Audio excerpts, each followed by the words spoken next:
என் அன்பு குழந்தையே, அப்பா ஆடம்பரமாக வாழ்வதற்கு கூட அதிகம் போராட தேவையில்லை. நிம்மதியாக வாழ்வதற்கு சாகும் வரை போராட வேண்டி இருக்கின்றது.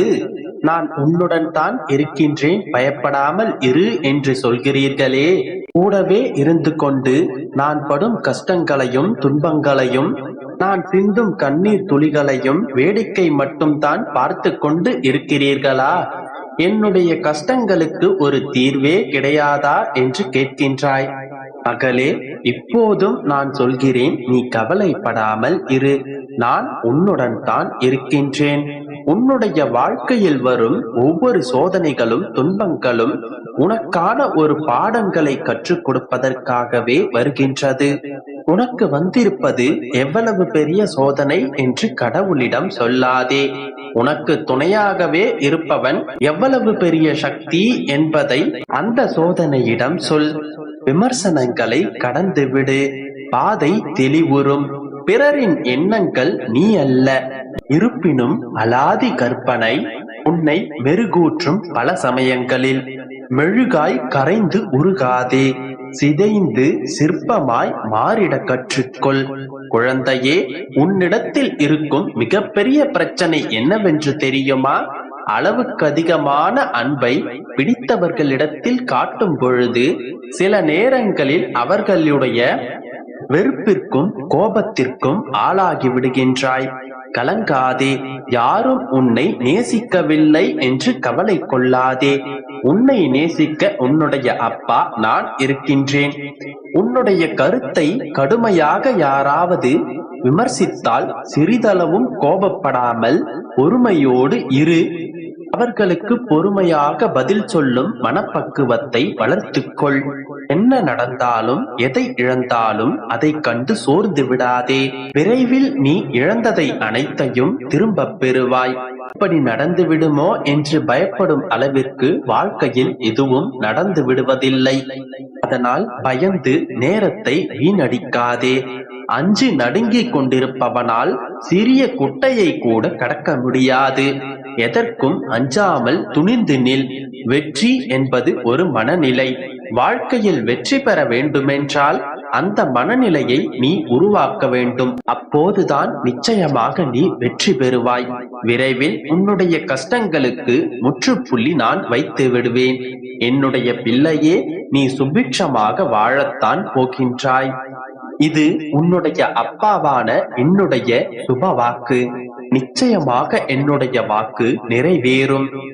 என் குழந்தையே, இப்போது என்னுடைய செல்ல பிள்ளை ஆயிரம் கவலைகளை மனதில் சுமந்து கொண்டு என்னிடம் கேட்டுவிட துடித்துக் கொண்டிருக்கிறாய். சோதனை காலம்தான், உன்னுடைய கர்ம வினைகளின் பலன்கள் தான் என்று கூறுகிறீர்கள். ஆனால் எப்போதுதான் இந்த சோதனை காலம் முடியும் அப்பா என்றும், எப்போதுதான் எனக்கு நல்ல நேரம் வரும் என்றும் கேட்கின்றாய். இத்தனை சோதனைகளை தாங்குவதற்கு அப்படி நான் என்னதான் பாவம் செய்தேன் அப்பா என்று கேட்கின்றாய். நானும் உன்னை கைவிட்டு விடுவேனா என்கின்ற கவலையும் உன்னை சூழ்ந்துள்ளது. என் கண்மணியே, அந்த அவநம்பிக்கை எண்ணத்தை உன்னுடைய மனதிலிருந்து தூக்கி எறி. சரி, எதற்காக உன்னுடைய வாழ்க்கையில் இந்த நிகழ்வுகள் என்றும், எப்போது உன்னுடைய சோதனைகள் முடியும் என்றும் இப்போது சொல்கிறேன், கவனமாக கேள். ஒரு தாய் தன்னுடைய பிள்ளைக்கு உடலில் நோய் எதிர்ப்பு சக்தியை அதிகமாக்க எவ்வாறெல்லாம் மருந்துகளை கொடுத்து அந்த பிள்ளையின் உடலை வலிமையாக்குகிறாளோ, அதே போலத்தான் நானும் உன்னுடைய மனதை ரணப்படுத்தும்படியாக பேசியவர்களிடமிருந்து நான் உன்னை காப்பேன். உன்னுடைய மனதை பக்குவப்படுத்தவும் உன்னுடைய மன தைரியத்தை வளர்த்தெடுக்கவும் உனக்கான வலிமையை நீயும் உன்னை சுற்றி இருப்பவர்களும் உன்னை புரிந்து கொள்வதற்காகவும் தான் சில நிகழ்வுகளை நான் நடத்துகிறேன். ஒரு தாய் பறவை தன்னுடைய பிள்ளை பறவையை பறக்க வைப்பதற்கான எல்லா முயற்சிகளையும் செய்யும். அப்படியும் பறக்கவில்லை என்றால் அது உயரத்தை கண்டு அஞ்சுகின்றது என்பதை புரிந்து கொள்ளும். உயரத்தை கண்டு அஞ்சினால் அந்த பறவை எப்படி வாழ கற்றுக்கொள்ளும்? எப்படி அதனால் வாழ முடியும் என்பது தாய் பறவைக்கு தெரியும். அந்த தாய் பறவை தன்னுடைய பிள்ளை பறவைக்கு யாருடைய துணையும் இன்றி தானே சொந்த காலில் பறக்க வேண்டும் என்று நினைக்கும். அதற்காக அந்த தாய் பறவை தன்னுடைய பிள்ளை பறவையை யாரும் இல்லாத இடத்தில் தனியாக விட்டுவிடும். அந்த தாய் பறவைக்கு தெரியும் அந்த பிள்ளை பறவை யாரும் இல்லாமல் பயப்படும் என்று. அதையும் தாண்டி அப்படி தனியாக விடுவது எதற்கு என்றால், பிள்ளை பறவையின் பயத்தை பயன்படுத்தி அதனை தனியாக பறக்க வைக்க வேண்டும் என்கின்ற எண்ணத்தால் தான். என் கண்மணியே, அதை போலவே நானும் உன்னை பயிற்றுவித்துக் கொண்டிருக்கிறேன். எத்தனை சோதனைகளையும் எத்தனை துன்பங்களையும் நீ கடந்து வருவதால் அதற்காக வருந்தாதே என் குழந்தையே. அதனால் எத்தனை துன்பங்களும் எத்தனை சோதனைகளையும் கடந்து வந்தாலும் அதை நினைத்து வருந்திக் கொண்டிருக்காதே.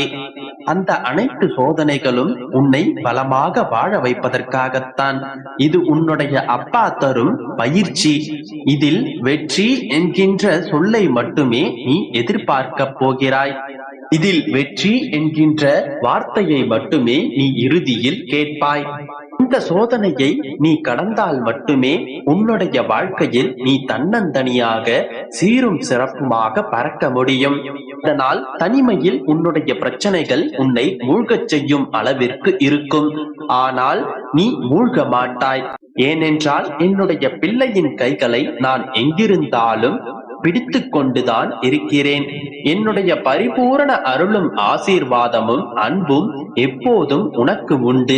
எனவே சோதனையை கண்டு மிரளாதே. இந்த அத்தனை சோதனைகளின் முடிவும் உனக்கு வெற்றி என்பதை மட்டுமே எழுதி வைத்துக்கொள். அது மட்டுமல்ல, இப்போது நீ உன்னுடைய சோதனைகளின் எல்லைக்கு வந்து விட்டாய். கூடிய விரைவில் உன்னுடைய சோதனை காலம் முற்றிலுமாக மறையப் போகின்றது. நம்பிக்கையோடு இரு, நல்லதே நடக்கும். என் அன்பு குழந்தையே, தினமும் ஒரு பிரச்சனை, தினமும் எதையோ தேடிக்கொண்டு ஓடிக்கொண்டிருக்கின்றாய். ஏகப்பட்ட கெடுபிடிகள், நித்தம் ஒரு போராட்டம். ஒரு நாள் நிச்சயம் விடியும் என்று காத்து கொண்டிருக்கின்றாய். கலங்கிய விழிகளுடன் அல்லும் பகலும் காத்து கொண்டிருக்கின்றாய். ஒரு நாள் நடந்துவிடும், ஒரு நாள் கிடைத்துவிடும். நம் வாழ்க்கை அடியோடு மாறிவிடும். எல்லா அற்புதங்களும் நம் வாழ்வில் நிகழ்ந்துவிடும் என்றுதானே நம்பிக்கையோடு காத்து கொண்டிருக்கின்றாய். அப்பா, நான் செய்த தவறை நான் உணர்ந்து விட்டேன். தயவு செய்து என்னை இதிலிருந்து விடுவித்து என்னுடைய கெட்ட கர்மாக்களை அழித்து காப்பாற்றி விடுங்கள் என்று என்னிடம் வந்திருக்கிறாய். சரிதானே மகனே, மகளே? உன்னுடைய போராட்டம் எனக்கு தெரியாதா? எப்போது என்னை நீ அப்பாவாக ஏற்றுக்கொண்டாயோ, எப்போது என்னுடைய நாமத்தை உன் நாவில் உச்சரிக்க தொடங்கினாயோ, எப்போது நீ செய்த தவறை மனதார உணர்ந்தாயோ, அப்பொழுதே உன்னுடைய கர்ம வினைகளை போக்கிவிட்டேன். நீ கவலைப்படாமல் இரு, எல்லாவற்றையும் நான் பார்த்துக் கொள்வேன்.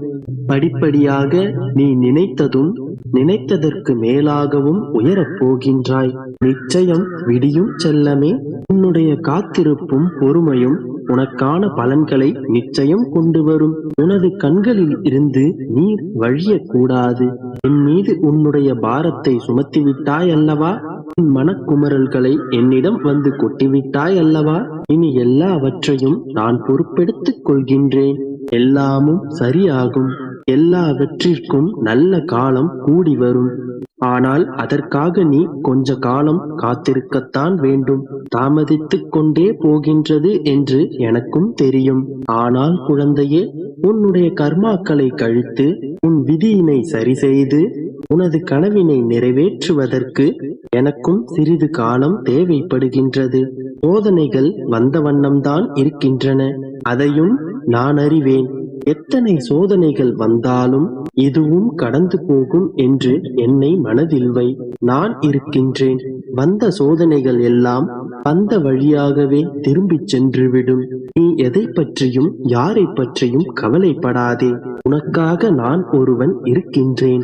கவலைகளால் கலங்கிய உன் கண்களில் கவலைகளை நீக்கி ஆனந்தத்தை நிரப்பும் காலம் வந்து விட்டது. உன் வாழ்வில் விடியல் வந்து